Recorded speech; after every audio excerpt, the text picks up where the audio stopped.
अस्सलाम वालेकुम स्टूडेंट्स, आज हम लोग एक्सरसाइज 1.3 के क्वेश्चन नंबर 5 to 9 सॉल्व करेंगे। क्वेश्चन नंबर 5 में वो कह रहे हैं the weather in Lahore was unusually warm during the summer of 2024 कि लाहौर का वेदर 2024 की गर्मियों में रूटीन से हट के मतलब बहुत ज़्यादा गर्म हो गया था।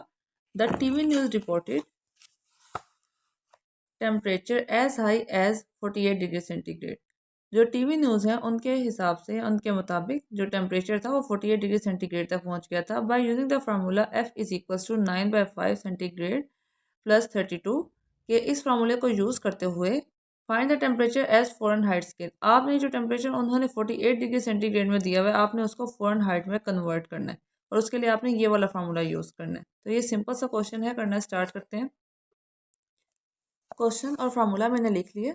सबसे पहले यहाँ पे हम जो गिवन चीज़ है हमें वो लिख लेते हैं। टेम्परेचर गिवन है हमें यहाँ पर, टेम्परेचर वो है हमारे पास 48 डिग्री सेंटीग्रेड। उसके बाद हमने इसको कन्वर्ट करना है फ़ारेनहाइट में, तो फार्मूला जो ऊपर गिवन है क्वेश्चन में वही वाला फार्मूला लिखेंगे। F is equals to 9/5 C plus 32। बस हमने ये करना है कि जहाँ पे C है वहाँ पे C की वैल्यू लगा देनी है जो टेम्परेचर गिवन है। 9/5 कितना टेम्परेचर गिवन है 48 सेंटीग्रेड, तो हमने यहाँ पे 48 लगा दिया C की जगह प्लस 32। उसके बाद आपने कैलकुलेटर यूज़ करना है और 48 को 9 के साथ मल्टीप्लाई करवाना है। 48 मल्टीप्लाइंग 9 तो ये आ जाएगा 432। यहाँ हम लिख लेंगे 432 डिवाइड में 5 एज इट इज़ और आगे प्लस 32। 432 को अब हम डिवाइड करवा देंगे 5 के साथ, तो ये इसी तरह मैं जो लिखा हुआ आंसर है उसी को डिवाइड करवा दूंगी 5 के साथ, तो आंसर आ जाएगा 86.4। तो अब यहाँ लिख लेंगे 86.4 और उसमें प्लस कर देंगे 32।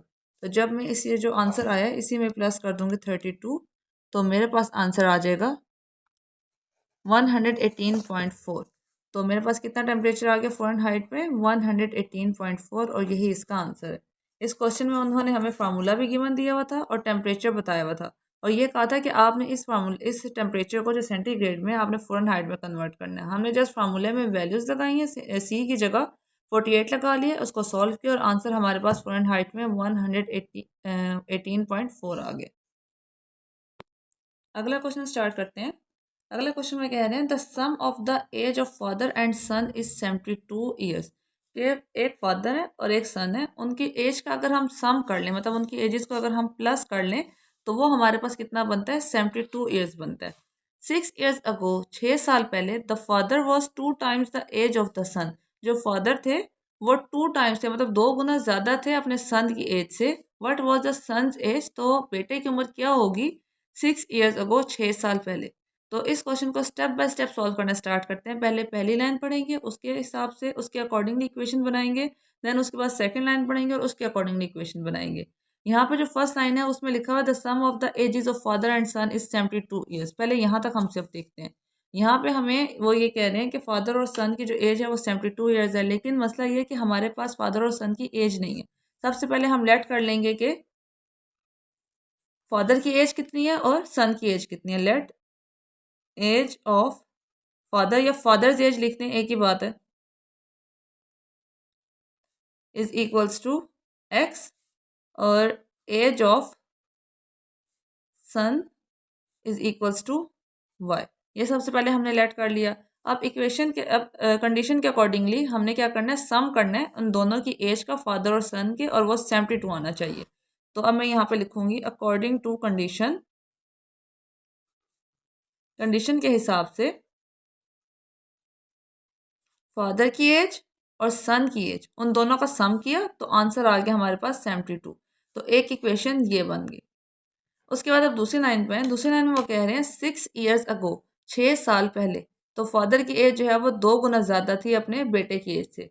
तो 6 साल पहले के लिए अगर फॉर एग्जांपल किसी की एज अभी 20 ईयर्स है तो 6 साल पहले उसकी जो उम्र है वो 14 साल होगी। तो ये हमें कैसे पता चला, 20 में से 6 को माइनस करके। तो इसी तरह अगर हमने इन फादर की और सन की एज जो है वो 6 साल पहले निकालनी है तो हमें इन दोनों में से एक्स में से और वाई में से 6 को माइनस करना पड़ेगा।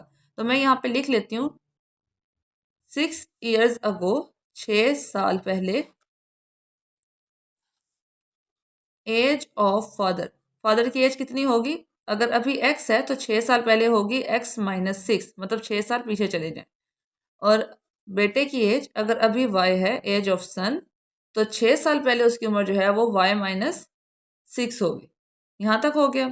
आगे उन्होंने जो कहा हुआ है कि 6 साल पहले क्या था कि फादर जो है वो 2 टाइम्स था सन से, तो अब हम वो कर लेते हैं कि 6 साल पहले फादर मतलब एक्स माइनस 6 वॉज था सन से 2 टाइम्स जो है वो ज़्यादा था, तो सन की एज और आगे साथ 2 लगा दिया, मतलब 6 साल पहले फादर सन से 2 गुना ज़्यादा उसकी एज थी। ठीक है, अब ये लिख लिया, ये हमारे पास दूसरी इक्वेशन बन गई।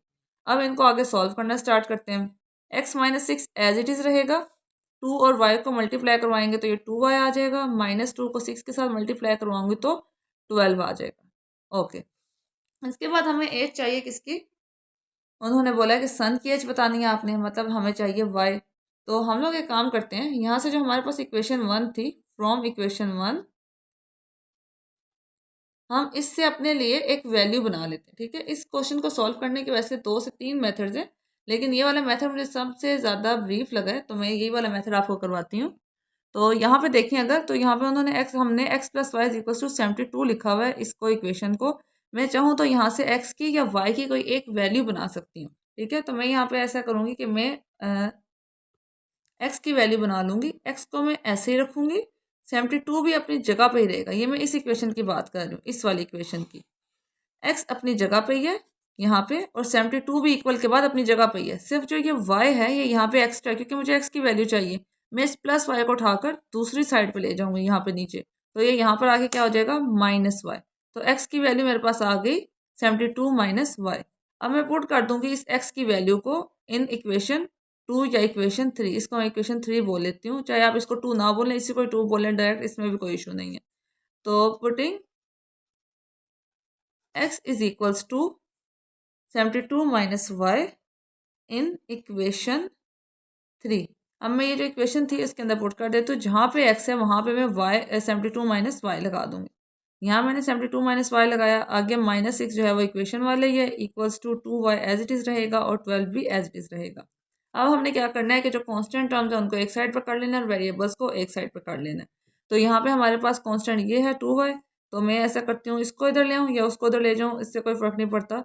72 को एज इट इज़ रख लेते हैं, -6 को भी ऐसे ही रख लेते हैं, 12 को उठाकर इस साइड पर ले आते हैं, तो यहाँ पे आकर ये प्लस हो जाएगा।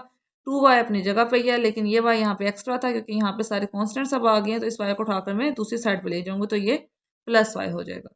अब इन सबको जब प्लस माइनस करेंगे कैलकुलेटर पे, मीन 72 माइनस 6 प्लस 12 करेंगे, तो 72 माइनस 6 प्लस 12, तो वो आ जाएगा हमारे पास 78। यहाँ मैं लिख देती हूँ 78, और यहाँ मैं लिख देती हूँ 2 plus 1 y is equal to 3y। अब 3 जो है वहाँ पे मल्टीप्लाई हो रहा है, यहाँ पर आके डिवाइड होगा, तो 78 को जब हम 3 से डिवाइड करेंगे तो हमारे पास आंसर आ जाएगा 26। तो y का आंसर आ गया 26 इज इक्वल्स टू y। तो इसका ये मतलब हुआ कि जो बेटे की उम्र है वो 26 है, क्योंकि हमने y जो है वो सन को ही लेट किया हुआ था, तो सन की एज जो है वो 26 है। एक दफ़ा दोबारा इस क्वेश्चन को देख लीजिए। इस क्वेश्चन में उन्होंने कहा था कि एक बाप है और एक बेटा है, उनकी जो एजेस हैं उनका जो सम है वो 72 है। तो हमने सबसे पहले एक फादर की एज को लेट कर लिया x और सन की एज को लेट कर लिया y। उसके बाद हमने कंडीशन के अकॉर्डिंगली दोनों की एजेस का सम लिया, मतलब x प्लस वाई किया, तो वो 72 आ गया। उसके बाद नेक्स्ट कंडीशन उन्होंने ये बताई हुई थी कि 6 साल पहले जो फादर था वो 2 गुना ज़्यादा 2 टाइम्स था सन से। तो सबसे पहले हम लोग जो है 6 साल पहले की उनकी एजेस फाइंड कर लेंगे। 6 साल पहले फादर की एज मतलब -6, 6 साल पीछे जाएगा वो, तो x -6 लिख लेंगे, और 6 साल पहले सन की एज y -6 लिख लेंगे। अब यहाँ पे हमने बोला था कि फादर की एज, जो फादर है वो 2 टाइम्स है, 2 गुना ज़्यादा अपने बेटे की एज से, तो वो हमने इसके अकॉर्डिंगली लिख लिया। इसके बाद x -6 को एज इट इज़ रहने दिया, 2 को अंदर हमने दोनों वैल्यूज के साथ मल्टीप्लाई करवा लिया। इनको हमने इक्वेशन के नाम साथ साथ दे दिया, इसको 1, इसको 2, इसको 3 बोल दिया। आप इसको 2 ना भी बोलें, इसको 2 बोलें तब भी कोई इशू नहीं है, 3 ना बनाए इक्वेशन। उसके बाद फर्स्ट इक्वेशन से हमने क्या किया, क्योंकि हमें एक्स में जो है हमारा इंटरेस्ट नहीं है, हमें आंसर चाहिए वाई का, क्योंकि वाई हमने सन फाइंड करना है। तो हमने क्या किया कि x is equal to 72 minus y. कैसे कि इस वाले से हमने, इस वाली इक्वेशन से हमने अपना x की वैल्यू बना ली। y यहाँ पे प्लस था, वहाँ जाके माइनस किया, तो 72 माइनस वाई आ गया। अब ये जो आंसर आया एक्स का, मतलब जो हमारे पास वैल्यू बनी है एक्स की, इसको हमने क्या किया, जो हमारे पास तीसरी वाली इक्वेशन थी उसके अंदर वैल्यू लगा दी। जब इसके अंदर वैल्यू लगाई तो वेरिएबल्स और कॉन्स्टेंट्स को अलग अलग अपने अपनी साइड्स पे करके जब डिवाइड करवाया तो आंसर आ गया वाई का 26। डेट मीन्स कि जो बेटा है, जो सन है, उसकी एज जो है वो 26 है। ओके जी, नेक्स्ट क्वेश्चन है क्वेश्चन नंबर 7। क्वेश्चन नंबर 7 में वो कह रहे हैं Mirha bought a toy for ₹1500 के मिरहा ने एक खिलौना लिया जो कि 1500 रुपीज़ का एंड सोल्ड फॉर ₹1520 और उसने वो खिलौना फिर बेच दिया जो कि 1520 में बिके। What was her profit percentage? तो आपने उनके प्रॉफिट परसेंटेज बतानी है। प्रॉफिट परसेंटेज का जो फार्मूला होता है वो होता है, यहाँ पे मैं साइड में आपको लिख के दिखाती हूँ। Profit percentage is equals to profit over cost price multiplying 100। तो इस फार्मूले के लिए, प्रॉफिट परसेंटेज के फार्मूले के लिए हमें प्रॉफिट चाहिए होता है। यहाँ पे हमारे पास जो गिवन डाटा है उसमें कहीं भी प्रॉफिट नहीं है। तो सबसे पहले हमारा जो काम है गिवन डाटा लिखने के बाद वो ये कि हमने प्रॉफिट फाइंड आउट करना है। प्रॉफिट फाइंड आउट करेंगे तभी प्रॉफिट परसेंटेज फाइंड आउट होगा। तो स्टार्ट करते हैं इसको। सबसे पहले गिवन डाटा लिख देते हैं। यहाँ पे जो प्राइस है जिसमें उसने टॉय अपना ख़रीदा है वो है 1500 रुपीज़। तो इसको मैं लिखती हूँ कॉस्ट प्राइस। कॉस्ट प्राइस कि जितने में उसको वो खिलौना पड़ा है डेट इज़ 1500 रुपीज़। नेक्स्ट है जितने में उसने बेचा है, ठीक है, तो उसको हम लिखेंगे सेलिंग प्राइस, जो यहाँ पे लिखा हुआ है sold. Selling price is equals to 1520 rupees. Okay, इसके बाद हम फाइंड करेंगे प्रॉफिट। प्रॉफिट का फार्मूला होता है selling price minus cost price. Selling price और कॉस्ट प्राइस को आप SP माइनस CP भी लिख सकते हैं। ओके जी, सेलिंग प्राइस हमारे पास क्या है 1520 माइनस हमारे पास 1500, दोनों को माइनस करेंगे तो आ जाएगा 20 रुपीज़। तो प्रॉफिट कितना हुआ है 20 रुपीज़। अब हम निकाल लेंगे जो हमने चीज़ असल चाहिए थी, जो है what was her profit percentage. कि प्रॉफिट परसेंटेज क्या है? तो प्रॉफिट परसेंटेज का फार्मूला होता है profit percent is equals to profit over cost price multiplying 100। ठीक है, तो इक्वल्स टू, यहाँ पे आप परसेंटेज लगा लीजिए क्योंकि परसेंट में आंसर आता है तो इसके साथ परसेंट लगता है। ओके जी, प्रॉफिट की वैल्यू 20 है तो 20 लगाया। CP जो है मतलब कॉस्ट प्राइस, वो हम लोग ऊपर लिख चुके हैं कि 1500 है, हमने 1500 लगाया, मल्टीप्लाइंग 100 एज इट इज़ रहा, और ये जो परसेंटेज का साइन है ये साथ इसी तरह लगा देंगे। उसके बाद इसको सॉल्व कर लेते हैं, डायरेक्ट कैलकुलेटर पर कर लें या फिर इसका कटिंग कर लें। 2 0 से 2 0 कैंसिल हो जाते हैं, इनकी भी आपस में कटिंग हो जाती है 5 के टेबल पे, लेकिन डिवाइड कर लें ताकि यहाँ पे मैस ना हो तो ज़्यादा बेहतर है। 20 डिवाइडेड बाय 15, तो ये आ जाएगा 1.33। तो 1.33 ये चलता जा रहा है, लेकिन आप बस पॉइंट के बाद 2 से 3 वैल्यूज दिखाएं और इसको बस खत्म कर दें यहाँ पे 33 और आगे परसेंटेज। तो प्रॉफिट परसेंट हमारे पास आ गया 1.33%। दोबारा देख लीजिए, कॉस्ट प्राइस गिवन थी, सेलिंग प्राइस गिवन थी, हमने सबसे पहले प्रॉफिट का फार्मूला लगाया, selling price minus cost price, profit find किया, प्रॉफिट जो आ गया फिर उससे प्रॉफिट परसेंट का फार्मूला लगा के profit over cost price multiplying 100, इनकी वैल्यूज लगा के प्रॉफिट परसेंटेज का आंसर निकाल दिया। फाइंड प्रॉफिट परसेंटेज ही करना था लेकिन उसके लिए प्रॉफिट चाहिए था, तो इसलिए पहले प्रॉफिट निकाला, देन उसके बाद प्रॉफिट परसेंटेज फाइंड किया। नेक्स्ट क्वेश्चन की तरफ चलते हैं। क्वेश्चन नंबर 8 है the annual income of Tayyab is ₹9,60,000 के तैयब की एनुअल इनकम 9,60,000 है और जो एग्जेम्प्टेड अमाउंट है वो 1,30,000 है। एग्जेम्प्टेड अमाउंट से मुराद वो अमाउंट है जिसके ऊपर टैक्स पे नहीं होगा। How much tax would he have to pay at the rate of 0.75%। तो कितना टैक्स उसको पे करना पड़ेगा अगर वो 0.75% के हिसाब से टैक्स पे करे। तो इसका जो गिवन डेट है वो मैंने ऑलरेडी लिख लिया यहाँ पे कि एनुअल इनकम जो है वो 9,60,000 है और जो एग्जेम्प्टेड अमाउंट है वो 1,30,000 है। टैक्स रेट जो है 0.75% है। सॉल्व करना स्टार्ट करते हैं इसको। जब इसका सोल्यूशन आप स्टार्ट करेंगे तो आप पहले एनुअल इनकम लिखेंगे और यहाँ पे यू भी आता है, और उसके बाद आप यहाँ पे एग्जेम्प्टेड अमाउंट लिखेंगे और देन आप टैक्स रेट लिखेंगे। उसके बाद हमने टैक्स फाइंड करना है, लेकिन वो टैक्स जो है वो इस वैल्यू पे नहीं लग रहा, 1,30,000 पे नहीं है। तो सबसे पहले हम लोग रिमेनिंग अमाउंट निकाल लेते हैं कि कितनी वैल्यू पर टैक्स लगेगा। तो remaining amount is equals to 9,60,000, जो उसकी टोटल इनकम है उसमें से माइनस कर देते हैं वो वाली वैल्यू जिसके ऊपर टैक्स नहीं लगना। तो ये हमारे पास आ जाएगा 8,30,000 रुपीज़।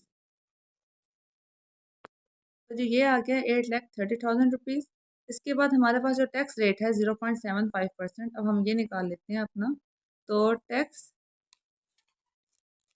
हैव टू पे, जितना टैक्स पे करना है, कितना पे करना है 0.75%। तो मैं यहाँ लिख लेती हूँ 0.75% ऑफ किस अमाउंट पे पे करना है, ये जब भी हमने निकाली है रिमेनिंग अमाउंट, क्योंकि ऊपर वाली अमाउंट हमारे पास वो टैक्स वाली अमाउंट नहीं थी, उसमें ऐसी वैल्यूज़ भी थी, ऐसे अमाउंट भी थी जिसके ऊपर टैक्स नहीं पे करना था। तो ये वाली अमाउंट है जिसके ऊपर टैक्स पे करना है, वो लिखी।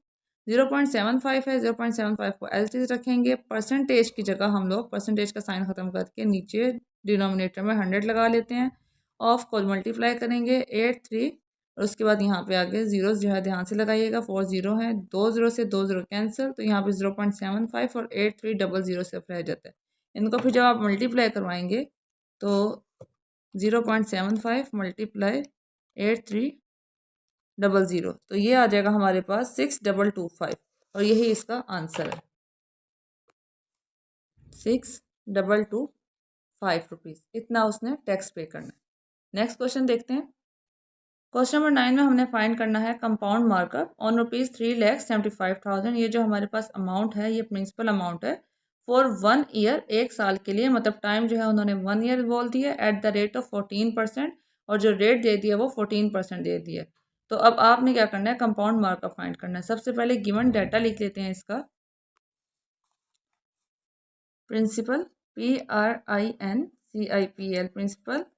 अच्छा, इसको रिप्रेजेंट करते हैं हम लोग P से, इज इक्वल्स टू, वो हमारे पास थी अमाउंट 375 और आगे 30 रुपीज़। ठीक है, मतलब 3,75,000 रुपीज़। उसके बाद टाइम, इसको T से रिप्रेजेंट करते हैं, तो वो कितना दिया हुआ है इन्होंने 1 ईयर, तो मैं यहाँ पे लिख लूँगी 1 ईयर। उसके बाद नेक्स्ट है रेट, तो रेट दिया हुआ है is equals to R is equals to 14%। अब हमने फाइंड करना है कंपाउंड मार्कअप, तो यहाँ पे मैं कंपाउंड मार्कअप का फॉर्मूला लिख लूँगी। Compound markup is equals to P multiply T multiply R is equals to, अब यहाँ पे P की वैल्यू लगा लेंगे 375,000 मल्टीप्लाइंग 1 मल्टीप्लाइंग 14%। नेक्स्ट स्टेप में जहाँ पे ये 14% है वहाँ पे परसेंटेज के साइन को ख़त्म करके हम लोगों ने डिनोमिनेटर में 100 लगा लेना है। ये बात हम लोग पिछले क्वेश्चन में भी कर चुके हैं डिस्कस। 2 जीरो से 2 जीरो कैंसिल करवा देंगे, ऊपर से अब 375 रह जाएगा, मल्टीप्लाइंग में 14 रह जाएगा, यहाँ पे जीरो भी है। इन दोनों का आप मल्टीप्लाई करवा लें। जब आप इसको मल्टीप्लाई करवाएंगे तो हमारा आंसर बनेगा 14 मल्टीप्लाइंग 3750, ये बनता है 52500। तो 52500 रुपीज़ इसका आंसर है। एक्सरसाइज 1.3 कंप्लीट हो गई है। अगर कोई क्वेश्चन आपको समझ नहीं आता तो आप कमेंट्स में पूछ सकते हैं। नेक्स्ट वीडियो में नेक्स्ट एक्सरसाइज स्टार्ट करेंगे। अल्लाह हाफिज़।